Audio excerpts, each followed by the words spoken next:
किडनीच्या बाबतीत जर आपण बोलायचं ठरलं तर खूप सारे मिसकन्सेप्शन्स आहेत. ओके, लोकांच्या मनामध्ये. पण मला काही सिंपल प्रश्न माझ्या मनामध्ये आहे. ओके, की किडनीचं फंक्शनिंग काय आहे आणि त्याची काळजी कशी घेता सर? किडनीचे बेसिक 4 फंक्शन्स असतात. जसं मी सर्वांना सांगू इच्छितो की सगळ्यात मेन फंक्शन आहे युरिन फॉर्मेशन, लघवी बनवणं. Kidney is a set of paired organs. 2 organs आपले जे आहेत, जसं आईज आहे तसं kidney is a set of paired organ. तर लघवी बनवणं हे सगळ्यात महत्त्वाचं काम आहे, urine formation. Second is BP regulation. Kidney काही हॉर्मोन्स बनवतात, सिक्रेट करतात, रेनिन, अँजिओटेन्सिन, तर ते बीपी रेग्युलेट करतात. तिसरं महत्त्वाचं काम आहे red blood sale formation, इरिथ्रोपॉयटिन formation. त्याने हिमोग्लोबिन, रक्त मेंटेन व्हायला मदत होते.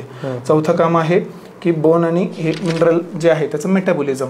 आणि 5वं आहे वेस्ट जे आहेत मटेरियल्स ते एक्सक्रीट करणं, जे एक्सेस आहेत जमा होतात बॉडीमध्ये.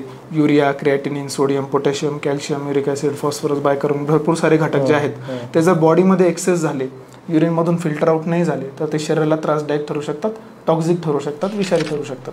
तर त्याचा बॅलन्स करणं हे किडनीचं काम आहे. जसं घरामध्ये आरो फिल्टर असतं आपल्या सर्वांच्या, तसं किडनीचं काम आहे की बॉडीतले टॉक्झिक मटेरियल फिल्टर आउट करणं, सोप्या भाषेत सांगायचं.